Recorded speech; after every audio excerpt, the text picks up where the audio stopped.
యొక్క పరిశుద్ధ నామమునకు మహిమ కలుగునుగాక.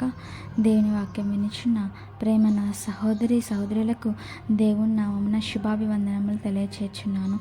ఈరోజు వేకుమన్న మే 20వ తారీఖుది యేసు చెంతకు వెళ్ళుటకు సాహసించుము. ప్రభువా, నీవైతే నీళ్ళ మీద నడిచి నీ వద్దకు వచ్చుటకు నాకు సెలవిమ్ము.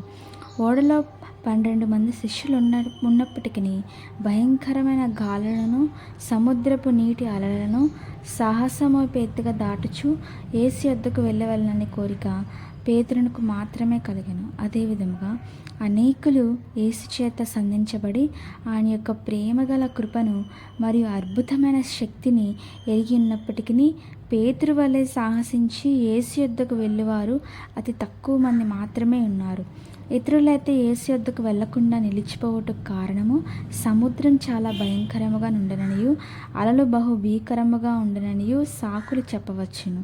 నిజమైన క్రైస్తవ జీవితము నీళ్ళ మీద నడిచినట్టు జీవితమే గాని సుఖముగా పడవలో ప్రయాణం చేయనదియే లేక సముద్ర తీరం నందు ఎండలో చలి కాచుకున్నట్టు అనుభవమే కాదు.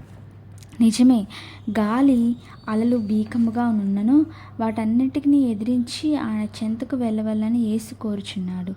నీళ్లపై నడిచి నీ దగ్గరకు వచ్చుటకు నాకు సెలవిమ్మని పేతురు అడిగినప్పుడు యేసు ఎంతగా సంతోషించి ఉండవచ్చును.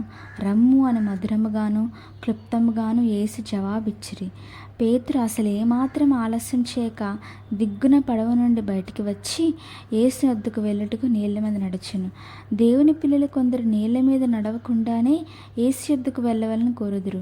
నీళ్లు శ్రమలు, కష్టములు, పాపములు, సంబంధమైన శోధనలు మొదలగు వాటికి సాదృశ్యముగా ఉన్నది. వీటిని జయించకుండా మనం ఎన్నప్పటికీ యేసు యొద్దకు చేరలేము. పేతురు నీళ్ళల్లో నడవలేదు కానీ నీళ్ళ మీద నడిచెను. ప్రేమైన దేవుని బిడ్డ, నీవు పాపంలో నడిచినడలా నీవెన్నటికీ యేసు యొద్దకు వెళ్ళలేవు. యేసు నీళ్ళ మీద నడిచినట్లుగా మనమును శ్రమలలోను శోధనలోను మునిగిపోకుండా వాటిపై నడుచు నిమిత్తము ఆయన మనకు మాదిరి చూపెను. మార్త్యా శరీరంలో ఉండి పాపమును అధిగమించి జీవించుట నిజముగా దేవుని కృప ద్వారా సాధ్యమగుచున్నది. యేసు నీళ్లపై నడుచుట ఈ సత్యమునకు ఛాయగానున్నది. పేతురు వలె మనము కూడా సాహసించి యేసు చెంతకు వెళ్ళుదుము గాక. దేవుని యొక్క పరిశుద్ధ నామమునకు స్తోత్రం. Praise the lord.